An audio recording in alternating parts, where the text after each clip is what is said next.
ಶ್ರೀ ಶಿವಪುರಾಣ ಸತೀಖಂಡ. ನಿತ್ಯ ಕಾರ್ಯವಾದ ಸ್ನಾನ ಸಂಧ್ಯಾದಿ ಅನುಷ್ಠಾನಗಳನ್ನು ಮುಗಿಸಿ ನೈಮಿಷಾರಣ್ಯದ ಮುನಿಗಳೆಲ್ಲರೂ ಪುನಃ ಯಥಾವಿಧಿಯಾಗಿ ಸೂತ ಪುರಾಣಿಕರ ಸುತ್ತಲೂ ನೆರೆದರು. ಶ್ರೀ ಮಹಾಶಿವಪುರಾಣದ ಎರಡನೇ ಖಂಡವಾದ ಸತೀಖಂಡವನ್ನು ಪ್ರಾರಂಭಿಸಬೇಕೆಂದು ಪ್ರಾರ್ಥಿಸಿದ ನಂತರ ಸೂತ ಪುರಾಣಿಕರು ಹಿಂದಿನ ದಿನದಲ್ಲಿ ಹೇಳಿದ ಕಥಾಭಾಗಗಳನ್ನು ಮತ್ತೊಂದು ಬಾರಿ ಮನಸ್ಸಿನಲ್ಲಿ ಮನನ ಮಾಡುತ್ತಾ ಈ ವಿಧವಾಗಿ ಮುಂದುವರೆಸಿದರು. ಎಲ್ಲ ಲೋಕಗಳಿಗೂ ಮೇಲಿರುವ ಶಿವಲೋಕದಲ್ಲಿ ಆ ಪರಮೇಶ್ವರನು ಆದಿಶಕ್ತಿಯೊಡನೆ ವಿಹರಿಸುತ್ತಿರುವ ವಿಷಯವನ್ನು ನಿಮಗೆ ಹಿಂದೆಯೇ ವಿವರಿಸಿದ್ದೇನೆ. ಈ ಪ್ರಪಂಚವೇ ಯಾವಾಗಲೂ ಆ ಅಂಬಿಕಾ ಸದಾಶಿವರ ವಿಹಾರ ಸ್ಥಳವೇ. ಪ್ರಪಂಚವೆಲ್ಲ ವಿನಾಶವಾದ ನಂತರ ಕೈಲಾಸವಾಸಿಯ ನಿಜ ನಿವಾಸವಾದ ಶಿವಲೋಕವು ಮಾತ್ರ ಅಲ್ಲಾಡದೆ ನಿಂತಿರುವುದು. ವಾಸ್ತವವಾಗಿ ನಿಜವಾದ ಸಂಗತಿಯೆಂದರೆ ಪರಮೇಶ್ವರನಿಗೂ ಪರಾಶಕ್ತಿ ಪರಾದೇವಿಗೂ ಭೇದವಿಲ್ಲ. ಬಿಂಬ ಪ್ರತಿಬಿಂಬ ಭಾವವು ಲೋಕ ವ್ಯವಹಾರ ರೀತಿಯ ಮೂರ್ತ ಭೇದದಿಂದ ಬೇರೆ ಇರುವಂತೆ ಗೋಚರವಾಗುವುದು. ಪರಮಾರ್ಥ ದೃಷ್ಟಿಯಲ್ಲಿ ಪರೀಕ್ಷಿಸುವವರಿಗೆ ಆ ರೀತಿಯ ಅನುಭವವಾಗುವುದಿಲ್ಲ. ಕಲ್ಪಾಂತದಲ್ಲಿ ಏಕಮೂರ್ತಿ ಲಿಂಗ ಭೇದವಿಲ್ಲದವನು ಸ್ಥಾವರ ಜಂಗಮ ಪದಾರ್ಥ ವ್ಯಾಪ್ತಿಯು ತ್ರಿಮೂರ್ತಿಗಳು ತ್ರಿಮಾತೆಯರು ಎಲ್ಲರೂ ಆಗ ಆ ಏಕಮೂರ್ತಿಯ ಅಂಶರೇ. ಪರಮೇಶ್ವರನಿತ್ತ ಆಣತಿಯಂತೆಯೇ ಬ್ರಹ್ಮನು ಸೃಷ್ಟಿಯನ್ನು ಆರಂಭಿಸುವನು.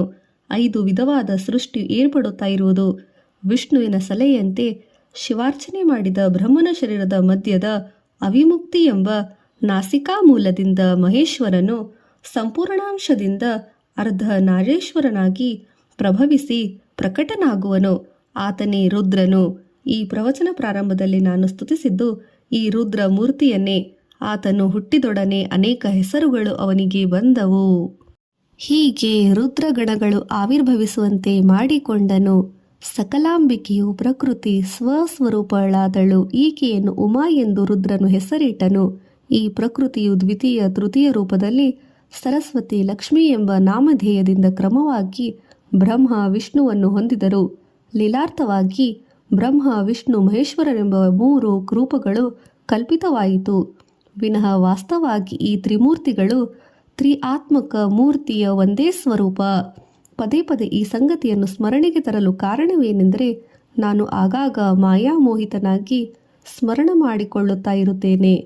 ಆದುದರಿಂದ ವಿಸ್ಮಯವಾಗಿ ಆ ಗುಣಗಳ ಮಾಯೆಯು ಬಹಳ ಮಹಿಮೆಯುಳ್ಳದು.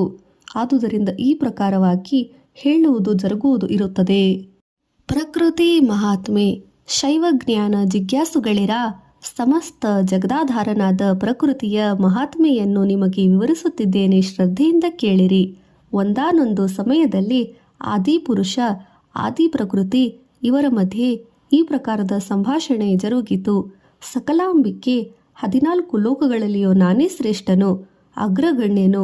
ಅವುಗಳನ್ನು ಸೃಷ್ಟಿಸಿ ಪರಿಪಾಲಿತನಾದನು. ಅವುಗಳನ್ನೆಲ್ಲ ಸಂಹರಿಸುವಾತನು ಕೂಡ ನಾನೇ ಆಗುವೆನು. ನನ್ನ ತ್ರಿಗುಣಗಳಿಂದ ಬ್ರಹ್ಮ ವಿಷ್ಣು ಮಹೇಶ್ವರ ರೂಪಗಳನ್ನು ಹುಟ್ಟುವವು. ಭಕ್ತರಿಗೆ ತಾಪಸಕರಿಗೆ ರಾಕ್ಷಸರಿಗೂ ಕೂಡ ಹೀಗೆ ಎಲ್ಲರಿಗೂ ವರದಾನ ಪ್ರದಾನ ಮಾಡುತ್ತೇನೆ. ಅಷ್ಟೇ ಅಲ್ಲ, ಹಲಾಹಲ ವಿಷವನ್ನು ಭಕ್ಷಿಸಿ ಲೋಕಗಳನ್ನು ರಕ್ಷಿಸುವವನೂ ನಾನೇ. ಎಷ್ಟೋ ವಿಕಾರವೆಂದರೆ ದಿಗಂಬರ ರೂಪಿಯಾಗಿ ಲೋಕದಲ್ಲಿ ಸಂಚರಿಸುವವನು ನಾನೇ. ಪಾರ್ವತಿಯನ್ನು ಪ್ರೀತಿಯಿಂದ ನೋಡುತ್ತಾ ಹೇಳಿದನು, ಇದರಿಂದ ವಿರಾಟ ಮೂರ್ತಿಗೆ ಅಹಂ ಅಂಕುರಿಸುವುದೆಂದು ಪ್ರಕೃತಿ ರೂಪಿಣಿಗೆ ಮನ ದಟ್ಟಾಯಿತು. ನಿಜವಾಗಿ ಪುರುಷ ಪ್ರಕೃತಿಯಲ್ಲಿ ತಾರತಮ್ಯವಿಲ್ಲ. ಪುರುಷನು ಪ್ರಕೃತಿಯ ಸ್ವಾಧೀನದಲ್ಲಿರುವನು. ಪ್ರಕೃತಿಯ ಸಹಾಯವಿಲ್ಲದೆ ಪುರುಷನು ಯಾವ ಕಾರ್ಯವನ್ನು ನೆರವೇರಿಸಲಾರನು. ಪುರುಷನಲ್ಲಿನ ಮಿತಿಮೀರಿದ ಅಹಂಕಾರವನ್ನು ಪ್ರಾರಂಭದಲ್ಲಿಯೇ ನಶಿಸುವಂತೆ ಮಾಡಲು ಅಂಬಿಕೆಯು ನಿಶ್ಚಯಿಸಿದಳು. ಈ ಪ್ರಕಾರವಾಗಿ ಸಲಾಪವು ಮುಂದುವರಿದಿದ್ದಂತೆ ತನ್ನ ಶರೀರಕ್ಕೆ ಲೇಪಿಸಿದ್ದ ಗಂಧದಿಂದ ಸ್ವಲ್ಪ ತೆಗೆದು ಮುಟ್ಟಿ ಅದನ್ನು ಚೆಂಡಿನ ರೂಪ ಮಾಡಿ ಅದರಲ್ಲಿ ನವರತ್ನ ಸುವರ್ಣ ರಜತಾದಿ ವಿಶೇಷತೆಗಳನ್ನು ಹುದುಗಿಸಿ ವಿಶೇಷ ರಮ್ಯತೆಯಿಂದ ತಯಾರು ಮಾಡಿ ಗಂಡನಿಗೆ ಕೊಟ್ಟು ಇದನ್ನು ಮನಸ್ಸನ್ನಿಟ್ಟು ನೋಡಿ ಎಂದಳು. ವಿರಾಟ ಪುರುಷನು ಅದನ್ನು ನೋಡುತ್ತಾ ಹಿಂದೆ ಮುಂದೆ ತಿರುಗಿಸಿ ನೋಡಲಾಗಿ ಅದರಲ್ಲಿ ಒಂದು ಚಿಕ್ಕ ದ್ವಾರವಿತ್ತು ಗೋಚರಿಸಿತು. ಸೂಕ್ಷ್ಮ ದೇಹಧಾರಿಯಾಗಿ ಶಿವನು ಅದನ್ನು ಪ್ರವೇಶಿಸಿದನು. ಅಷ್ಟು ಚಿಕ್ಕ ಚೆಂಡಿನಲ್ಲಿ ಎಷ್ಟು ಭಿನ್ನತೆ, ಎಷ್ಟು ವಿಶೇಷ! ಅದರಲ್ಲಿ ಪ್ರವೇಶಿಸಿದ ಶಿವನು ವರ್ಣನಾತೀತನಾಗಿ ಒಂದು ಉದ್ಯಾನವನ್ನು ಪ್ರವೇಶಿಸಿದನು. ಸಮಸ್ತ ಜಾತಿಯ ವೃಕ್ಷಗಳು, ಪೊದೆಗಳು, ಫಲ ಪುಷ್ಪಲತೆಗಳು ಕಾಣಿಸಿದವು. ಅಲ್ಲಿಂದ ಮುಂದೆ ಚಲಿಸುತ್ತಾ ಪದ್ಮಲತೆಗಳನ್ನುಳ್ಳ ಸರೋವರಗಳು, ಎಲ್ಲ ಜೀವ ಜಲ ಪಕ್ಷಿಗಳು ಚಲಿಸುತ್ತಾ ಇದ್ದು ವೃಕ್ಷಗಳಲ್ಲಿ ವಾಸಿಸುವ ಎಷ್ಟೋ ಪಕ್ಷಿಗಳು ಕಾಣಿಸಿದವು. ಇನ್ನೊಂದು ದ್ವಾರವನ್ನು ದಾಟಿ ಒಳಗೆ ಪ್ರವೇಶಿಸಿದಾಗ ಅಲ್ಲಿ ದಶಮುಖನು 40 ಬಾಹುಗಳನ್ನೊಳಗೊಂಡು ತನ್ನ ಮೈಮೇಲೆ ನಾಗಾಭರಣಾದಿ ವಿಶೇಷ ಭೂಷಣಗಳಿಂದ ಕೂಡಿ ಜಡೆಯಿಂದ ಕೂಡಿ ಸಮಸ್ತ ಆಯುಧಧಾರಿಯಾಗಿ ಮತ್ತೊಬ್ಬ ಶಿವನು ಕಾಣಿಸಿದನು. ಅಲ್ಲಿ ಆ ಶಿವನ ಮುಂದೆ ಅತೀವ ಪ್ರಮಾಣದಲ್ಲಿ ಅಂಬೆಯು ಕಾಣಿಸಿದಳು. ಆಕೆಯ ಮುಂದೆ ತನಗಿಂತ ಪ್ರಕೃತಿಯ ಮೇಲೆ ಎಂಬುದಾಗಿ ಶಿವನು ಒಪ್ಪಿಕೊಂಡನು. ಮತ್ತೊಂದು ದ್ವಾರವನ್ನು ದಾಟಿ ನೋಡಲಾಗಿ ಒಂದು ದಿವ್ಯವಾದ ಭವನವು ಕಾಣಿಸಿತು. ಅದರಲ್ಲಿ ನವರತ್ನ ಸಿಂಹಾಸನರೂಢಳಾದ ದೇವಿಯನ್ನು ಆಕೆ 2 ಪಾರ್ಶ್ವಗಳಲ್ಲಿ ಬ್ರಹ್ಮ ವಿಷ್ಣು ಸ್ತೋತ್ರ ಮಾಡುತ್ತಾ ಇದ್ದು, ನಟರಾಜ ಮೂರ್ತಿಯು ಆಕೆ ಎದುರಿಗೆ ನಾಟ್ಯವನ್ನು ಮಾಡುತ್ತಾ ತನ್ನನ್ನೇ ಹೋಲುವ ಮತ್ತೊಬ್ಬ ಶಿವಮೂರ್ತಿಯನ್ನು ನೋಡಿದನು. ಇನ್ನೂ ಈ ರೀತಿಯಲ್ಲಿ ಮತ್ತೊಂದು ದ್ವಾರವು ಕೂಡ ಇದ್ದಿತು. ಅಷ್ಟರಲ್ಲಿ ಶಿವನ ಅಹಂಕಾರವು ಪೂರ್ತಿಯಾಗಿ ಅಣಗಿ ಹೋಗಿ ಆ ಪರಮಸ್ವರೂಪನು ಆ ಬಾಗಿಲನ್ನು ತೆರೆದು ನೋಡುವ ಪ್ರಯತ್ನವನ್ನು ಮಾಡಲಿಲ್ಲ. ಅಂಬಾ, ಹೌದು ಹೌದು, ಎಲ್ಲೆಲ್ಲಿಯೋ ನೀನೇ ಇರುವೆ ಎಂದುಕೊಂಡ ತಕ್ಷಣವೇ ಚೆಂಡು ಮಾಯವಾಯಿತು. ವಿರಾಟ ಪುರುಷನು ಹೇಗೆ ನಿಜ ದೇಹದಲ್ಲಿ ತನ್ನ ಸಕಲಾಂಬಿಕೆಯೊಡನೆ ಸಲ್ಲಾಪವಾಡುತ್ತಾ ಇದ್ದದ್ದು ಯಥಾಪ್ರಕಾರವಾಗಿ ಇದ್ದೇನೆ ಎಂದನು. ನಾನೇ ದೊಡ್ಡವನು ಎಂದು ತಿಳಿಯುವುದಕ್ಕಿಂತ ಮಿಂಚಿನ ಅಪರಾಧ ಮತ್ತೊಂದಿಲ್ಲ. ಮಹಾವಿಶ್ವರೂಪನಿಗೆ ಇದಕ್ಕಿಂತ ಮಾನ ಹೋದುದು ಅಲ್ಲವೇ ಎಂದು ತಿಳಿದುಕೊಂಡು ಆ ವಿರಾಟನು ಪ್ರಕೃತಿಯ ಸ್ತೋತ್ರವನ್ನು ಮಾಡಿ ಅಂಬೆ ಅಧಿಕೃತ್ಯದಲ್ಲಿ ಒಪ್ಪಿಕೊಂಡಾಗ ಆಕೆಯ ಬಹಳ ವಿನಯದಿಂದ ಪ್ರೀತಿಯಿಂದ, ನಾಥ, ನಾವಿಬ್ಬರು ಏಕರೂಪಿಗಳು, ನಮ್ಮ ಮಧ್ಯದಲ್ಲಿ ಯಾವ ಭೇದವೂ ಇಲ್ಲ ಎಂದು ತನ್ನ ಪತಿಯನ್ನು ಆಲಂಗಿಸಿಕೊಂಡಳು. ಈ ಆದಿದಂಪತಿಗಳ ಮನೋಮಯಾತ್ಮಕ ಆವ್ಯಾನುಜಾನುರಾಗ ಯಾರಾಗಲಿ ಸುಜ್ಞಾನದಿಂದ ಅರ್ಥ ಮಾಡಿಕೊಂಡವರಿಗೆ ಅಂಥವರಿಗೆ ಶಿವಲೋಕ ಸಾಯುಜ್ಯವೂ ಸತ್ಯವೂ ತಥವ್ಯವೂ ಎಂದು ಬ್ರಹ್ಮನು ತನ್ನ ಮಗನಿಗೆ ಶಿವತತ್ವದ ರಹಸ್ಯವನ್ನು ಬಹಳ ಚೆನ್ನಾಗಿ ಉಪದೇಶಿಸಿದನು. ಮಂಕಣ ಮಹರ್ಷಿ ಕತೆ.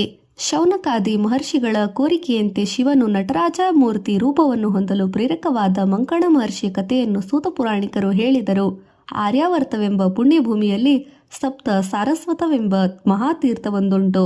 ಅಲ್ಲಿ ತಪಸ್ಸನ್ನಾಚರಿಸಿದರೆ ಶಿವಜ್ಞಾನ ತಪಸ್ಸಿನ ಸಿದ್ಧಿಯು ದೊರಕುವುದು.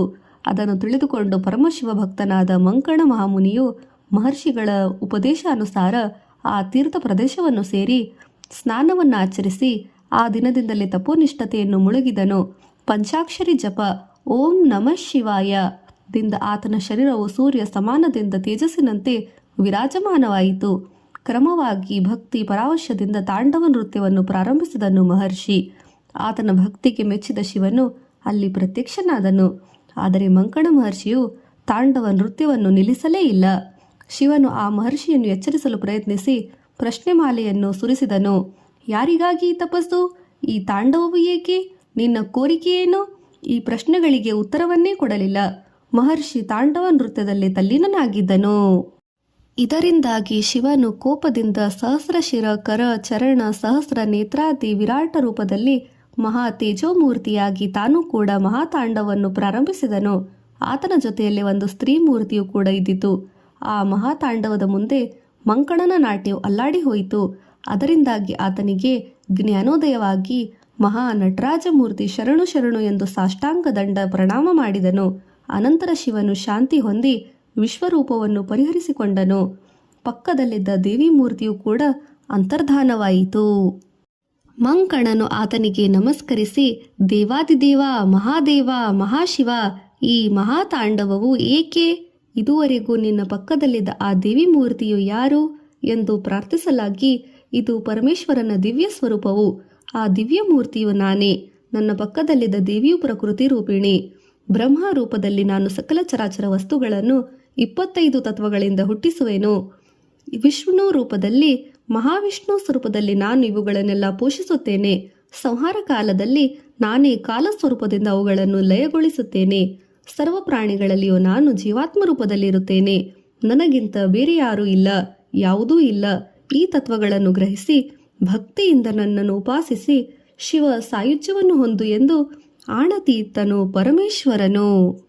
ಆದುದರಿಂದಲೇ ಲಿಂಗರೂಪಿಯು ಅರ್ಧನಾರೀಶ್ವರನು ನಟರಾಜನೂ ಆದ ಎಲ್ಲವೂ ಶಿವಮಯವೇ ಎಂದು ವಿವರಿಸಿದನು ರೋಮಹರ್ಷಣ ಪುತ್ರನು. ಬ್ರಹ್ಮನು ತನ್ನ ಸೃಷ್ಟಿ ಕಾರ್ಯವನ್ನು ಮಾಡಲು ರುದ್ರಮೂರ್ತಿ ಚೇತನದಿಂದ ಪ್ರೇರಿತನಾಗಿ ತನ್ನ ದೇಹವನ್ನು ಅರ್ಧನಾರೀಶ್ವರನಾಗಿ ಮಾರ್ಪಡಿಸಿಕೊಂಡನು. ತನ್ನಲ್ಲಿ ತಾನೇ ರಮಿಸಿದನು. ಅದರ ಫಲವಾಗಿ ಮಂಥನದಿಂದ ಸ್ವಯಂಭೂ ಮನುವು ಹುಟ್ಟಿದನು. ಆತನಿಂದ ಶತರೂಪ ಎಂಬ ಯೋಗಿನಿಯು ಜನಿಸಿದಳು. ಅವರಿಬ್ಬರು ಬ್ರಹ್ಮನಿಗೆ ಸಂತಾನವಾಗಿ ಬೇರ್ಪಡಿಸಿದನು.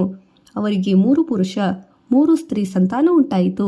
ಅವರಲ್ಲಿ 3ನೇ ಸ್ತ್ರೀ ಸಂತಾನವು ಪ್ರಸೂತಿಯನ್ನು ದಕ್ಷ ಪ್ರಜಾಪತಿಗೆ ಮದುವೆ ಮಾಡಿದರು. ಆ ದಕ್ಷನಿಗೆ ಸತಿದೇವಿಯಾಗಿ ಮೊದಲು ಪಾರ್ವತಿ ಜನಿಸಿದಳು. ಅನಂತರ ಈತನ ಇನ್ನೊಬ್ಬಳು ಹೆಂಡತಿಯಾದ ವಿರಿಣಿ ಅಸ್ನಿ ಎಂಬ ಪಾರ್ವತಿಯು ಜನನವಾಯಿತು. ಅದಕ್ಕೆ ಕಾರಣವಾದ ಮೂಲಭೂತವಾದ ಘಟನೆಯೊಂದು ಇರುವುದು.